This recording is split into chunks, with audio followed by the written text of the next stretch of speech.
नमस्कार दोस्तों, आज अपन समझेंगे शीत युद्ध के बारे में। शीत युद्ध क्या होता है और इसके क्या कारण रहे होंगे, इसके बारे में डिटेल से अपन आज इस वीडियो में चर्चा करेंगे। अगर आप हमारे चैनल पर नए हो तो चैनल को जरूर सब्सक्राइब कीजिए और बेल आइकन को जरूर प्रेस कीजिए। तो आइए दोस्तों, वीडियो शुरू करते हैं। देखिए दोस्तों, शीत युद्ध क्या होता है। शीत युद्ध ऐसा युद्ध होता है जो दो देशों के मध्य, मतलब अपनी एक तरफ से विचारधाराओं के मध्य लड़ा जाने वाला युद्ध होता है, जो एक दूसरे पर डायरेक्ट युद्ध नहीं करते, बल्कि उनकी सीधी युद्ध लड़ाई नहीं होती है, बल्कि एक दूसरे की आड़ में लड़ते हैं, एक दूसरे देशों की आड़ में लड़ते हैं और अंतर्राष्ट्रीय स्तर पर विचारधाराओं की लड़ाई होती है। ठीक है।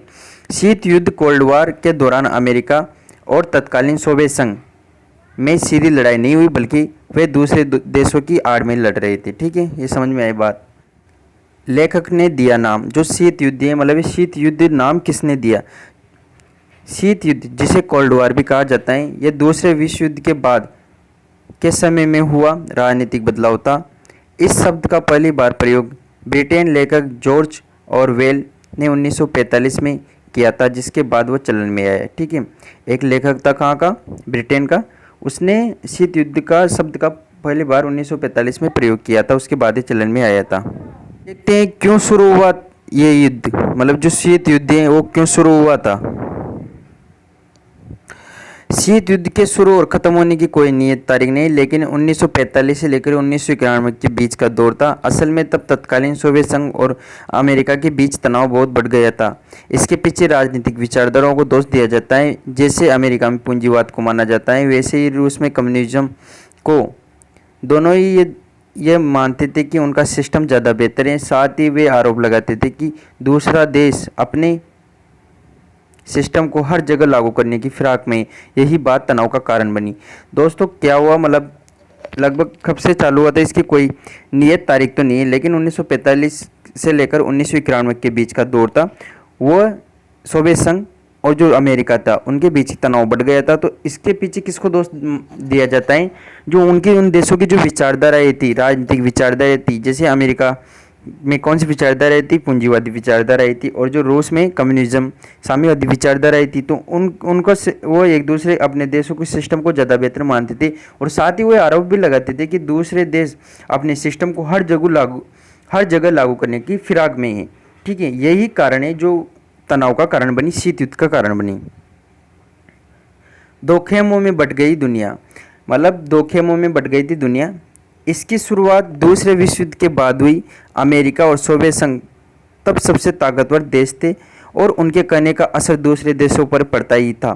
दोनों देश अपने तरीके से दूसरे देशों को चलाने की सोचने लगे। यूरोप को लेकर उनके बीच मतभेद था कि इसे कैसे बांटा जाए। विचारधारा की इस लड़ाई में अमेरिका के साथ ब्रिटेन और कई यूरोपीय देश आ गए। उन्होंने नाटो का गठन किया। वहीं सोवियत संघ ने पूर्वी यूरोप के देशों के साथ मिलकर वार्सा समझौता कर लिया।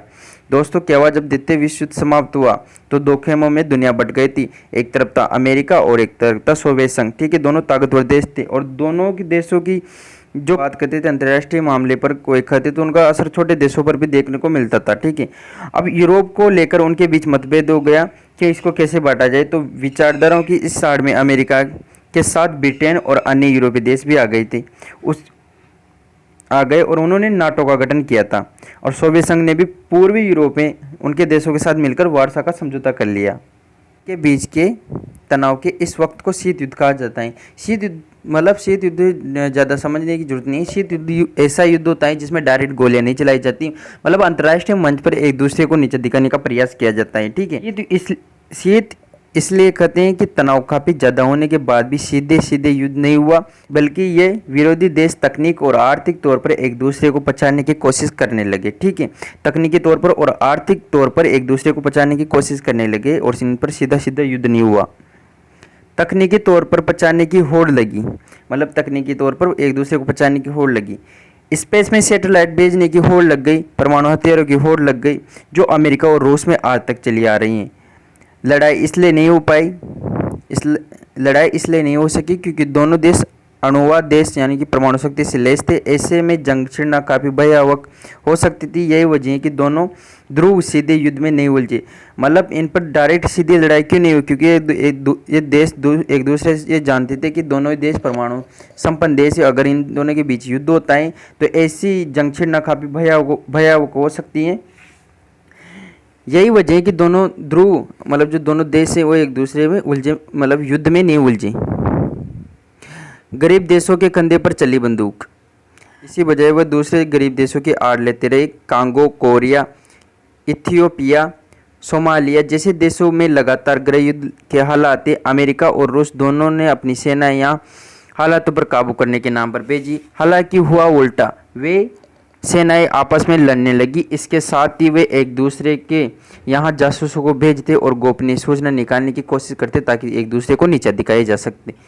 मतलब क्या हुआ दोस्तों, डायरेक्ट युद्ध नहीं हुआ और जो गरीब देश थे उनके आड़ में युद्ध जैसे हालात बन रहे थे। जो कांगोते, कोरिया और इथियोपिया और सोमालिया जैसे देश थे उनमें गृह युद्ध के हालात थे। तो ऐसी स्थिति में अमेरिका और रूस ने शांति सेना भेजने के नाम पर वहाँ अपनी सेना भेजी। लेकिन क्या हुआ, हालांकि हुआ उल्टा। वो सेना किसके नाम पर भेजी गई थी? शांति सेना के नाम पर भेजी गई थी, हालातों को सुधारने के नाम पर भेजी गई थी, परंतु वो आपस में लड़ गई थी।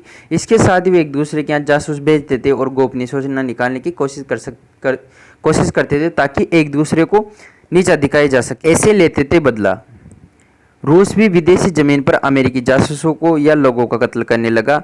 मारने का उसका तरीका अनोखा था, वो जड़ देता था। अमेरिका समझ जाता था कि ये रूस का काम है, लेकिन कभी भी कुछ सबूत नहीं हो सका, बल्कि बीच में दोनों देश एक दूसरे के राजदूतों को अपने देश से निकाल भी रहे थे।